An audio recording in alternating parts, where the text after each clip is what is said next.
haijawahi kuwepo tangu msingi wa kuumba ulimwengu. Na mimi naamini jambo moja, kwamba Mungu, liko jambo la tofauti katikati yako katika siku ya leo, Mungu, ambao Bwana umeifanya na pia umeifurahia. Tuko mbele zako wakati huu na majira haya Mfalme, tukihitaji useme na roho zetu, sema na nafsi zetu. Bwana, tukusikie tena. Tunahitaji hatua nyingine, Mungu, katika wewe. Karibu Roho Mtakatifu, karibu Bwana Yesu, hudumu katikati yetu. Tuko tayari kusikia, tuko tayari kuelekezwa. Tunaomba haya katika Yesu Kristo Bwana wetu. Wote tuseme amina.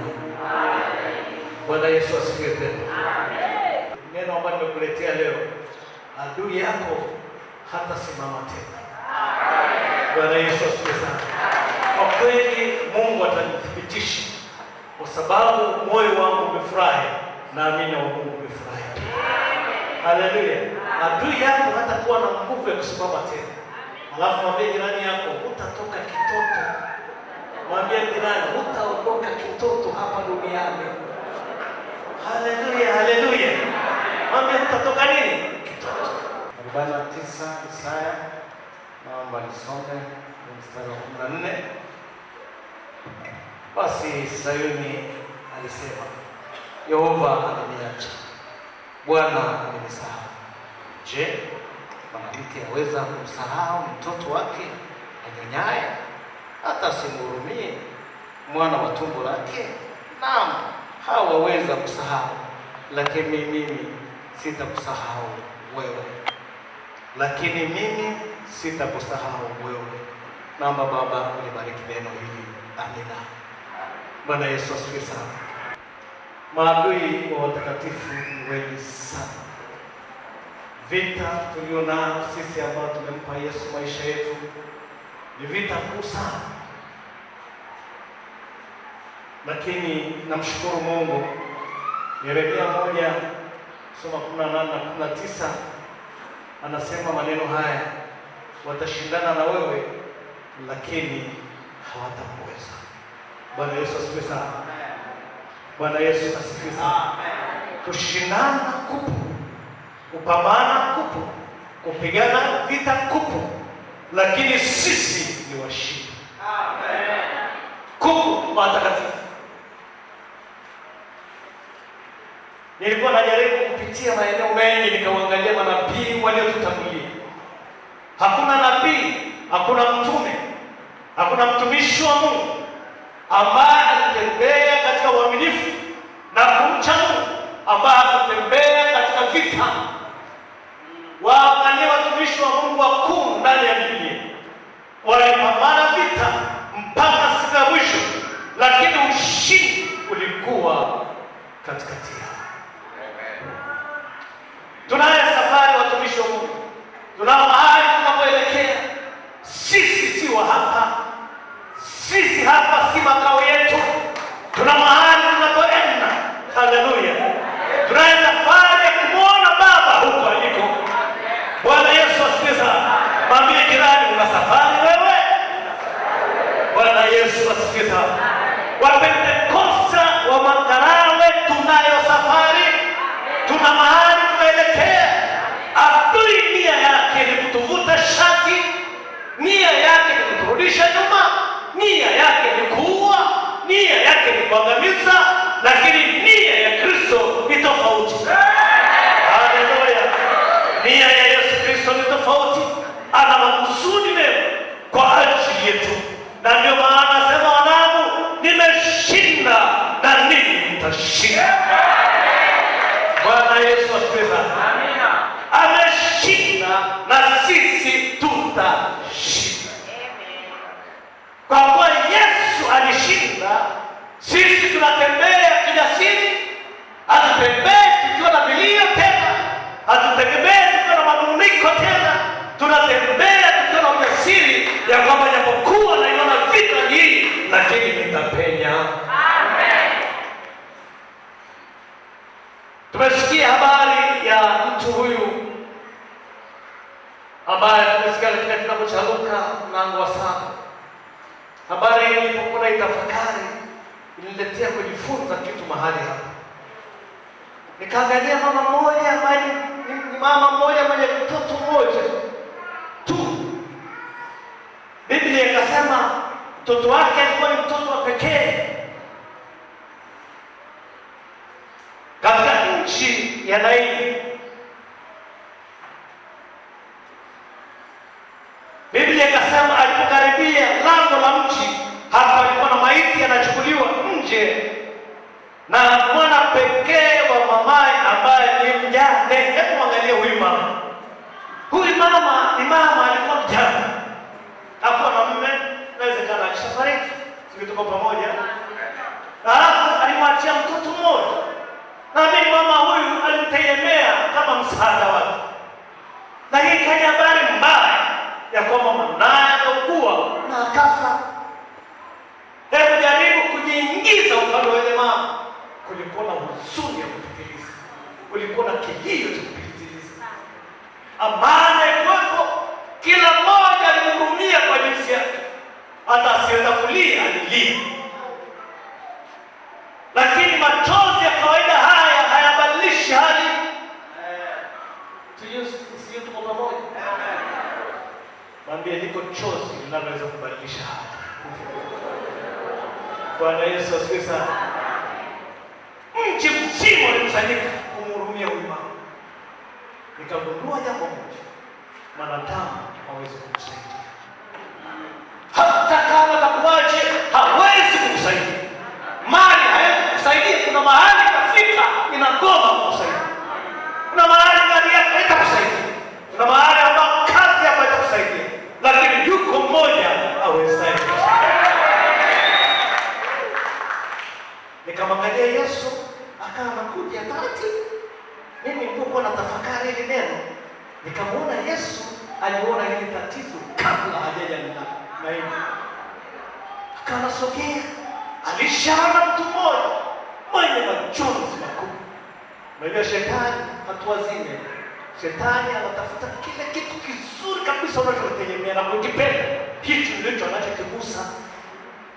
Na ndio maana anasema lazima tuwe watu wa magoti wakati wote. Haleluya. Vitu vyetu tunavilinda kwa goti, hakuna kingine. Usivilinde kwa fedha yako wala cheo chako, linda kwa magoti yako. Na mama huyu nahisi alikuwa na mchamu. Isi alikuwa anampenda. Yesu akasema hapana, yule ni mwanangu, yule ni Mwisraeli, yule si majira yake ya kuhuzunika. Biblia ikasema Yesu akawa karibu na lango, akaona ile huzuni ya ile mama. Mungu au Bwana wetu Yesu Kristo akamhurumia kwa sababu mwingi wa rehema. Bwana Yesu asifiwe sana. Na nilipokuwa naangalia ile huzuni ya ile mama, ile huzuni kupitiliza, na mimi nikajua kumbe shida yangu sio shida, kwa sababu Yesu yupo. Amen. Wewe mwambie jirani, hebu rudi ndani ya moyo wako, angalia tatizo lako. Alafu angalia tatizo la huyu mama. Ni vinafanana kweli? Fanani. Unajua kuondokewa na mtoto si jambo dogo. Na baba alishaondoka, kabaki tu. Naomba niwaambie watumishi wa Mungu, hiki kipindi cha kuvaa ujasiri sio kile kipindi tena unakuwa kama unapigiwa makofi tete. Unajua na katoto kadogo kanataka kusimama. Kanapigiwa makofi tete. Amesimama peke yake.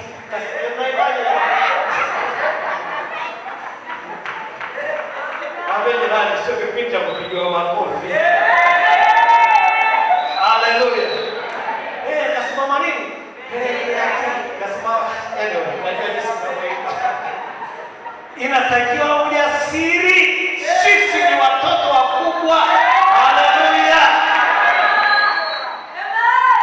Amen. Bwana Yesu atusifiwe kwa baraka. Sisi tuko pamoja. Nafikiri changamoto inayopitia, hebu fikiria tu.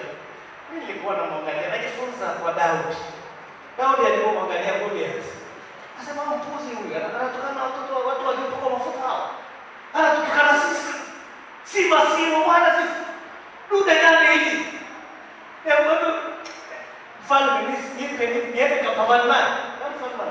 jamaa akachanganyikiwa.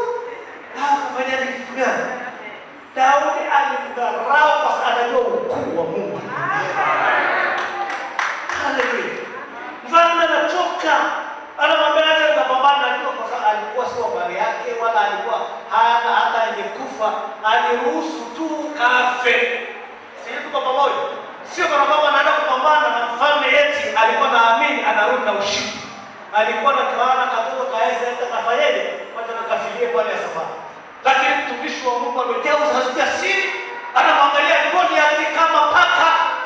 Anasema huyu dude hili huyu kitu gani huyu? Akabeba mawe tu. Ndio mmoja mchezo. Bwana Yesu asifiwe sana. Hili jambo tunaweza kuelezea katika kuhubiri, lakini kiliangalia jinsi lilivyo katika akili ya mwanadamu, lilikuwa ni jambo kubwa sana. Lakini Daudi baada ya kutoka na mafuta, Roho wa Mungu alijaa, akawa ndani yake, akamwamini Mungu kupitiliza. Na hapa nimwambie hivi kanisa, sijui ni nani katikati yenu ambaye ana changamoto katika maisha, na waambia changamoto yako imeisha kwa sasa. Haleluya. Changamoto yako imefanyaje? Imeisha. Hebu somee Hosea 2:14. Kwa hiyo angalia, mimi nitamshawishi na kumleta nyikani na kusema naye maneno ya kutuliza moyo. Tosha. Anasema tafanyaje? Nami nitafanyaje? Nitamleta nyikani na kuzungumza naye maneno ya kushawishi. Ngoja niwaambie. Nyika kama nyama, sema mbaya haina hata maji. Kuna wakati Mungu anakuita, anakuleta kwenye jambo fulani, kuna maji, kuna nini, bado changamoto ni nyingi.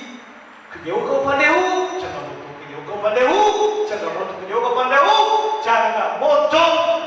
Kila ukiangalia kuna jawabu, lakini na neno la faraja asubuhi hii ya kwamba wakati mwingine ni Mungu mwenyewe anakuita, anakuweka ndani ya changamoto, anahitaji aseme na wewe.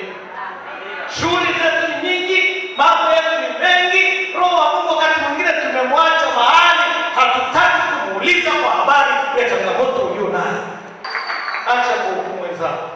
Unapopitia jambo, pengine unapopitia jambo fulani, usiseme kwa sababu ya dhambi yake. Wengine unaanza kuona mtu fulani atoka tatizo hili, anaingia tatizo lingine. Akitoka hili, anajieleza, mama fulani. Naona dhambi yake sasa inamla. Hapana. Hapana. Halo? Hapana. Nilichokuambia, hasa ukishaanza kuwa kiroho vizuri, changamoto zinakuwa ni nyingi sana. Ukishakaa vizuri kwa Yesu, hukosi changamoto. Shetani anafurahia kwa nini? Anafurahia kwa sababu unampiga sana. Changamoto anazidisha majeshi kwako.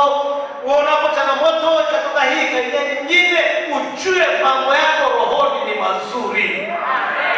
Tuna ahadi kubwa sana mbele za Mungu. Ukiangalia katika kitabu cha Yoshua mlango wa kwanza mstari wa 3 anasema kila ulipokanyaga nimefanyaje? Nimekupa. Hata ile ardhi ambayo unataka kunyang'anya, alimradi ukishaweka mguu wako haitanyang'anywa tena. Kama ule urithi unataka kunyang'anya, simama. Wakati mwingine kuna wakati unaipoteza haki yako kwa kumfanya mlokole. Ngoja niwaambie, haki yako isimamie mpaka utapoona sheria imekutupa nchi. Wengine wanaipoteza haki yao, acha wachukue tu. Sisi hatuna upuuzi, hatuna upumbavu kwenye ufahamu wetu. Haleluya. Mungu ametupa akili ya kimalaika. Kama kuna akili ya kimalaika, inatupa kusimamia mambo yetu katika busara na hekima. Hebu soma hiyo 14:23 dakika moja, alafu tusikie kitu fulani. Kutoka 14:23. Inasema wakawafuatia. Na wale wa Misri wakawafuatia. Wakaingia ndani kati ya bahari. Wakaingia ndani kati ya nini? Bahari. Ndio. Farasi zote za Farao na magari yake na wapanda farasi wake. Ikawa katika zamu ya alfajiri, ikawa katika zamu ya alfajiri, sikiliza hapo, Bwana akalichungulia jeshi la Wamisri. Inatosha. Bwana Yesu asifiwe sana. Bwana akachungulia nini? Jeshi la Wamisri. Yaani shetani anataka kuingia kwenye muujiza wako, anaingiza mguu. Bwana anamcheka. Mimi nafikiri nimekaa kwenye kiti anatikisani. Eti anataka kuingia kwenye baraka ya mtoto wangu.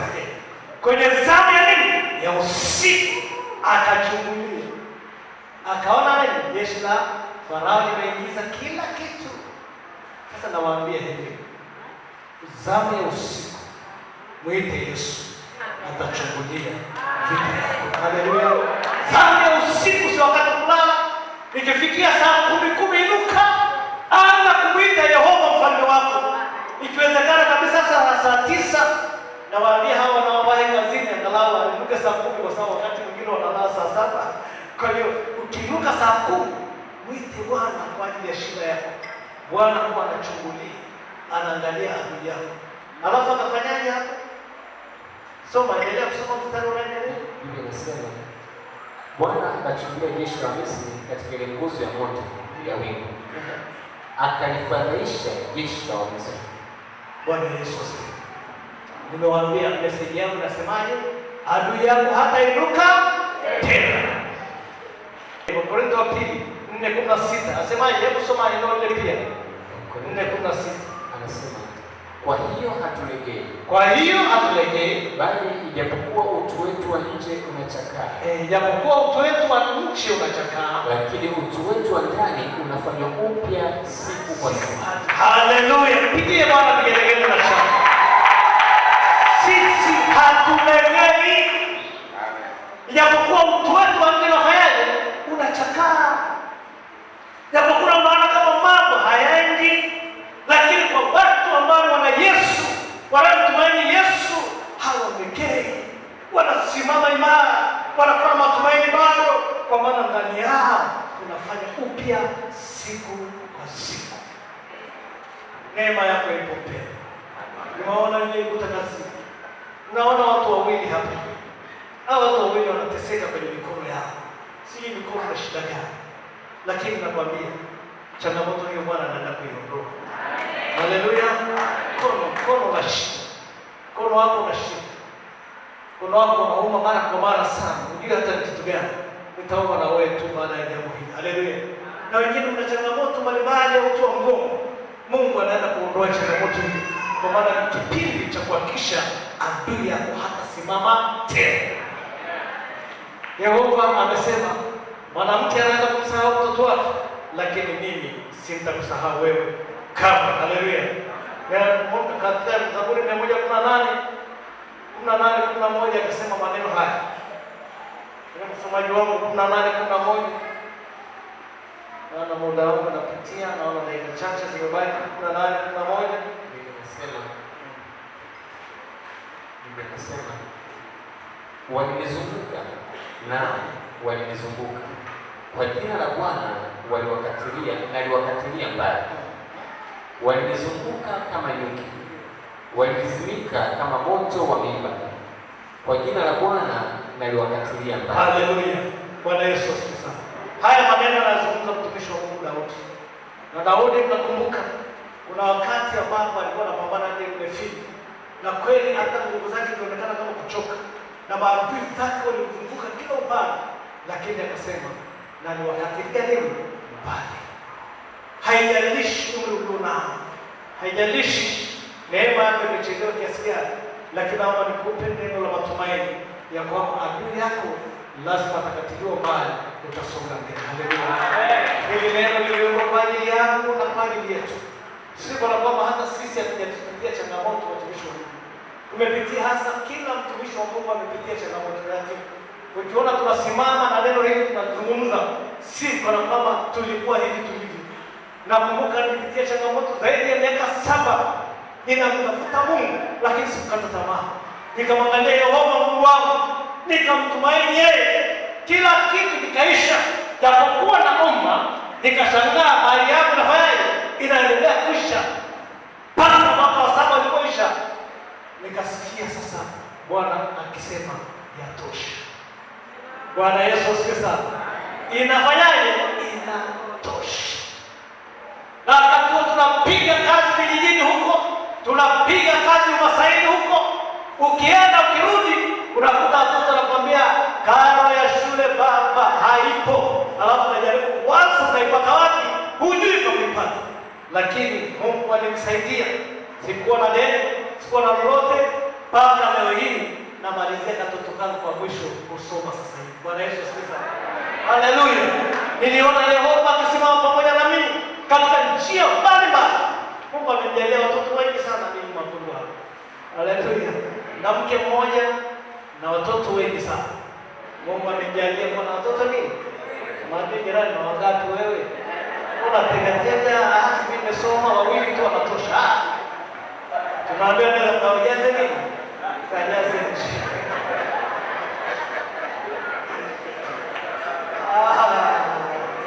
Bwana Yesu asifiwe sana. Na mimi nijitahidi nimejaza nchi hivi ndio. Lakini Bwana alinisaidia. Baba anamaliza nini? Mmoja niliko diploma wa mwisho. Bwana Yesu asifiwe sana. Lakini wengine Mungu amewasaidia huko mbele safari. Kwa hiyo nimeweza, lakini si kwa nguvu yangu. Si kwa uwezo wangu. Ni Yehova anasimama. Amina. Kwa hiyo ninajua changamoto ni nini. Sisemi tu kwa sababu nimeweza kusema, lakini nimemwona mfalme akifanya. Majaribu yanataka kukuzunguka kama nyuki, lakini haya yote yataondoka na wewe utasonga nini? Utasonga mbele. Kikubwa nataka kuachia ni jambo hili. Unapoona changamoto mpendwa, usiache kutoa sadaka. Tafuta sadaka nzuri, mpelekee Yesu. Mwambie Yesu nakushukuru kwa sababu japokuwa jambo hili napita mbele yangu, lakini mimi ni mshindi kupitia andiko hili. Haleluya.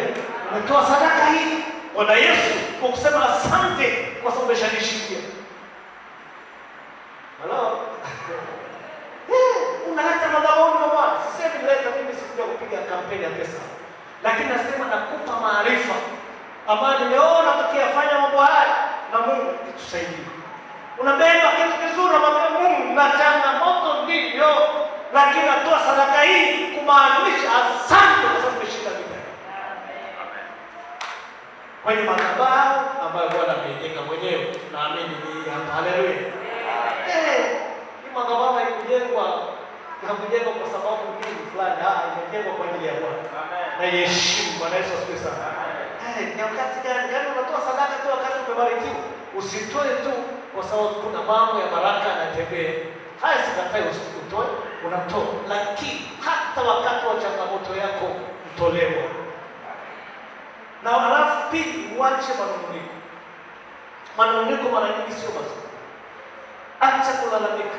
Ukilalamika, Mungu inawezekana unapita amepita jangwani, amekuita aseme na wewe, alafu unamnungunikia Mungu. Mungu anakaa pembeni mpaka utapokuwa na akili ya kwamba hili jambo si la kawaida, jambo ambalo Mungu anazungumza nalo. Sasa ukilalamika, Mungu anakuacha. Sasa kuacha unaifanya ule muda wa changamoto yako unakuwa nini? Mrefu zaidi. Lakini ukijua hili ni pito nalo litapita kama mengine yalipopita katika maisha yako. Amina. Alafu vijana anayeelewa hachagui kazi. Kijana anayeelewa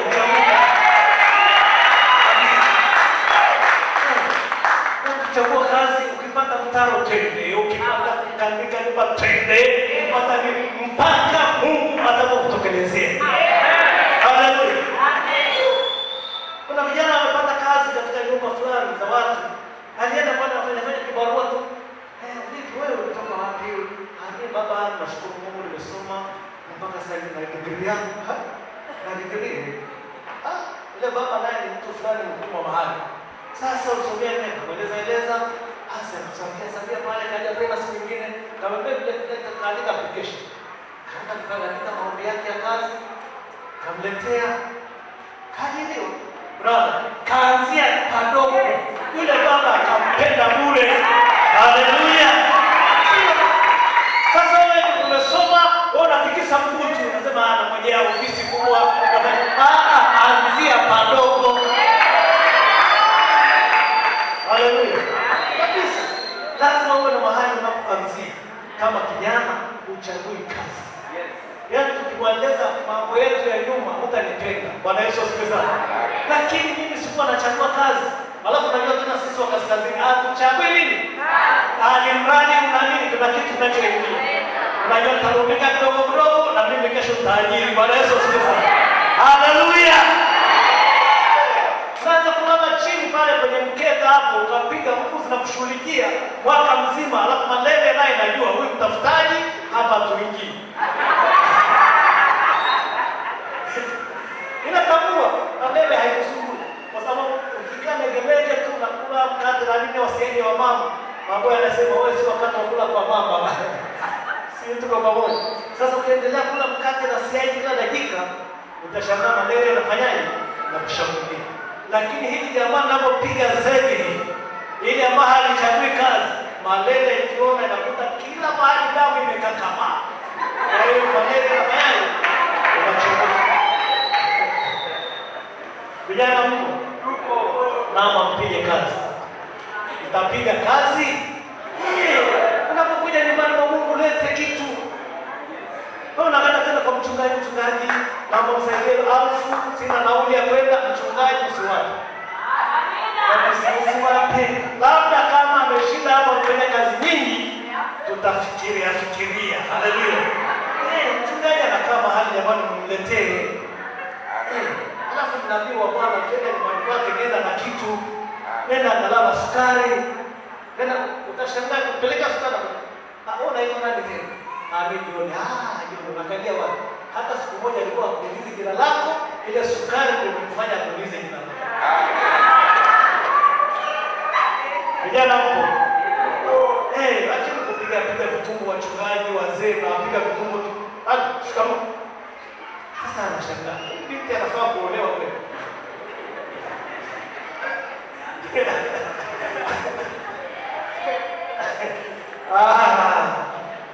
Mabinti mpo. Ukienda ukimkuta mchungaji au mzee wa kanisa mwambie shikamoo baba. Unaendeleaje baba? Asante, Mungu akubariki. Lakini shikamoo. Sasa hata akienda kuuliza jamaa, pengine unajua kuna walokole wa aina mbalimbali. Kuna mtakatifu mmoja anatamani kupata background ya kutosha juu ya hiyo binti anayemuoa.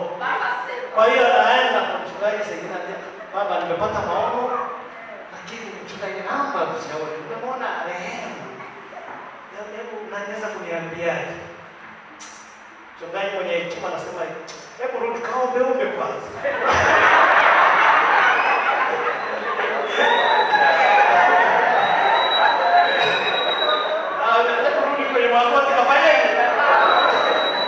Sasa ujue kama una akili na hapa kuna shida.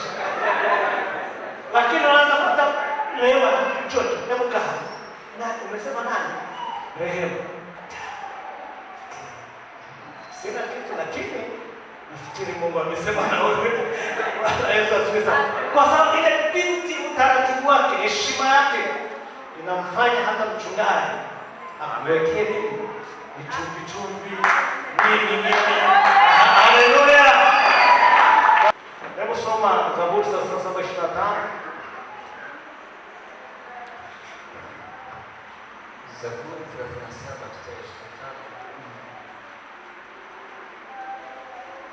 Biblia inasema nalikuwa kijana nami sasa ni mzee, lakini sijamwona mwenye haki ameachwa, wala mzao wake akiomba chakula. Natosha. Bwana Yesu asifiwe sana. Haya maneno anazungumza mtumishi wa Mungu Daudi, akisema maneno haya kwamba yeye alikuwa kijana na sasa yeye ni mzee, lakini katika umri wake wote hajamwona mwenye haki akiwa kama omba. Sisi tuko pamoja. Mwenye haki wa Mungu, Mungu anahakikisha anamlisha, anamtunza, anamvalisha, analala, anajenga nyumba yake. Na kama mtumishi wa Mungu ameshuhudia kwenye Biblia hii ambayo ni neno halisi, ndivyo Mungu anavyofanya kwa watakatifu wake. Na hata kama ni jaribu gani limetokea katika maisha yako, usimwachie. Biblia inasema Bwana amekuweka katika viganja vya mikono yake, na wakati wote anakuangalia vitu zote unazoenda nazo, machangamoto, mafanikio, anakuona hata kuacha kamwe, hata kupungukia kamwe. Sasa unaona jinsi ambavyo Yesu alimhurumia yule mama ambaye alikuwa mjane, mtoto wake amekufa, akamfufua, kwa sababu Mungu amejaa huruma, Mungu amejaa rehema. Haleluya! Na kama amejaa huruma na rehema, anawahurumia wote wametao usiku na mchana, hata wewe atakuhurumia, hata watahusika na wewe. Hakuna adui ataweza kupigana na wewe akashinda milele. Haleluya! Hakuna, naomba nikuhakikishie, hakuna adui atakayeweza kushindana na wewe na kushinda hata siku moja. Hii ni mapito ambayo yanapitia katika maisha yako kwa muda mfupi tu, ni bali mfupi tu. Ndio maana neno moja katika Nahumu akasema, mnawaza nini juu ya Bwana? Mnawaza nini juu ya nani? Bwana. Japokuwa wametatana, wamepaka mabiba, wamekuzunguka kila mahali, lakini wote watateketezwa kama mabua. Hutamuona hata mmoja amesimama tena.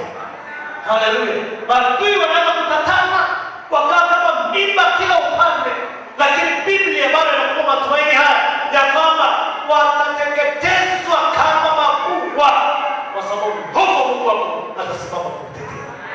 Simama kwa miguu yako.